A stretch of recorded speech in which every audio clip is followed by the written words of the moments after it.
Hello users, and welcome to another episodic installation of Above It All. So remember, when everyone told you, when Bernie Sanders was running in the primary, oh, if Bernie gets elected, we're gonna have breadlines. Oh no, we're gonna look like Cuba. Ah!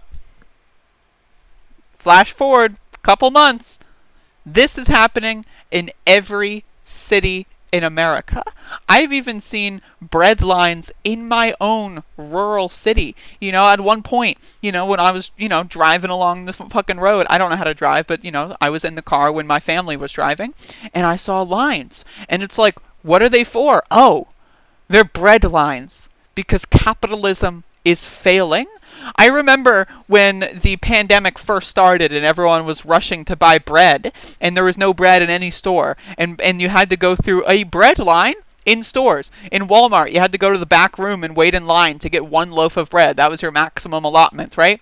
And you had to pay for it, which is really funny. But again, this is capitalism in decay. Whenever this happens under capitalism, the morons will say, "Woo, get a job! Woo-hoo! Oh! But whenever this happens in a socialist or communist location, right, it's all, "Oh, communism is the reason! Oh!" Like, it's these people's logic is fundamentally flawed. It is fundamentally flawed. And another thing about food banks. I've been to food banks, right? I've been poor my whole life.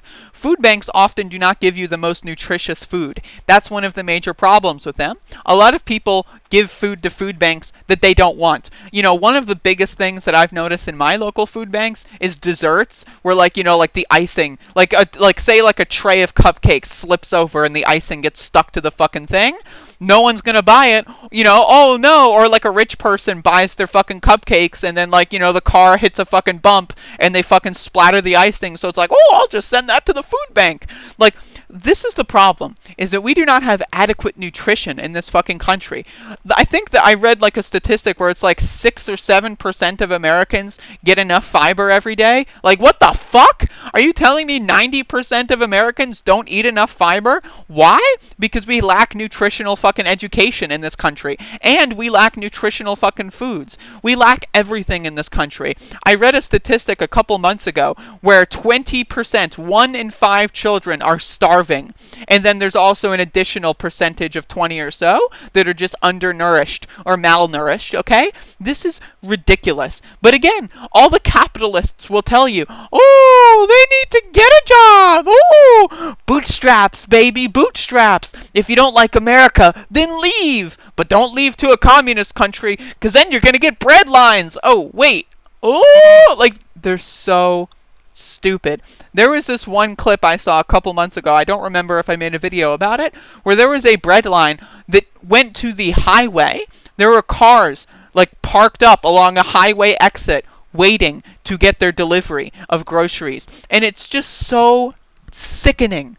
It's so sickening. When you look at places like McDonald's, like Domino's, like Pizza Hut, like Burger King, like all these Wendy's fucking fast food joints, right? One thing, if you've ever worked there or if you know someone that works there, one thing they're going to tell you is that at the end of the day, any food that's expired or, didn't go out or didn't sell, they throw in the trash.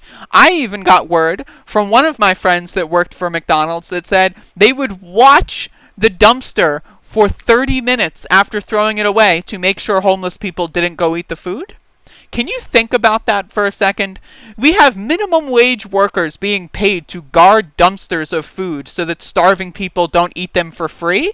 That's the country that we live in, right? This is fucking disgusting. And yet you're going to get a bunch of Republican ghouls and losers and fucking morons in the comment section to this very video that are going to say stupid shit like, oh, bootstraps, it's their fault. Woohoo, I bet they have a TV in their house. Haha, exposed. What? Seriously.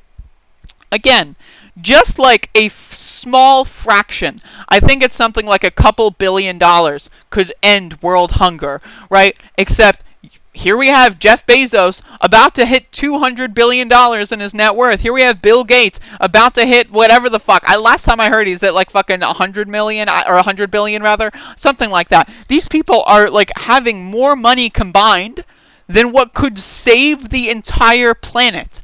Climate change, for example, I think it's like 80% rich people, flying back and forth, doing fucking oil and gas subsidies that are committing fucking climate change atrocities. And guess what?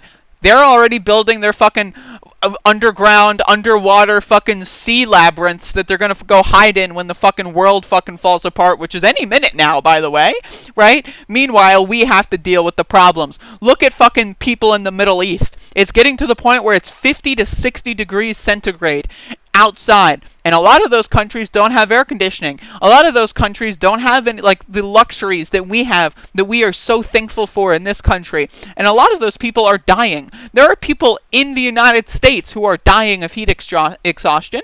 I know that there is, like, last year when I lived in Washington D.C., right, I heard that there was a couple, like half a dozen people that died from heat exhaustion when the heat index went up to, like, I think it was like 60 or something centigrade, like 140 Fahrenheit, something around that angle. And it's just like, what the hell is going on in this country? Why are people dying of heat exhaustion when fucking mansions, right? Rich people have these mansions with these elaborate central air systems that cool the mansion when no one's home.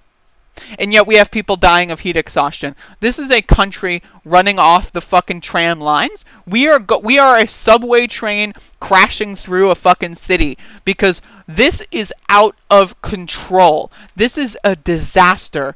Like if you don't see that this is a disaster, either one, you are not paying attention, or two, you are complicit and are helping cause the disaster. There is no fucking other option. You are either directly responsible or partly responsible, or you are just a fucking moron who's not paying attention. And guess what?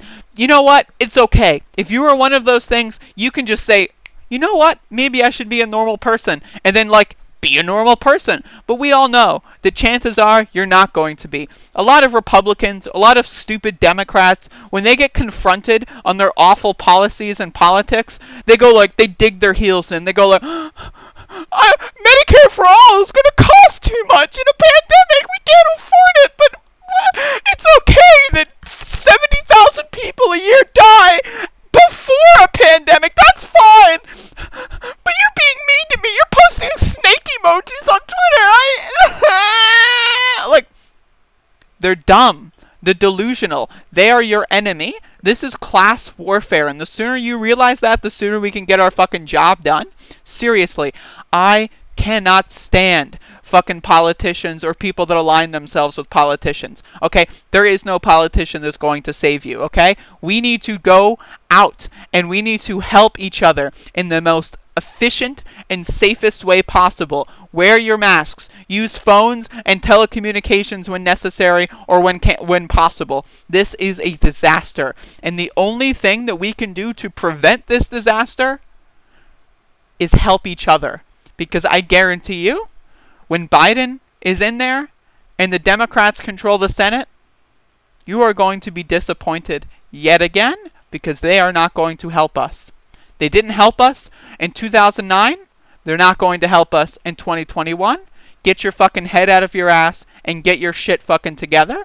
Now, again, I'm not trying to be rude. If you don't have these possibilities, right, if you can't help in your community, if you're poor yourself, you know what? That's okay. I'm not telling every single person to go out there and do whatever is possible. I'm saying help in the way that you can. At the very least, you need to be aware of what's happening. Because if you're denying reality at this stage, I'm sorry, but I've got a bridge to sell you. And I would love to give you this nice investment opportunity because you are one dumb motherfucker. Thank you for watching.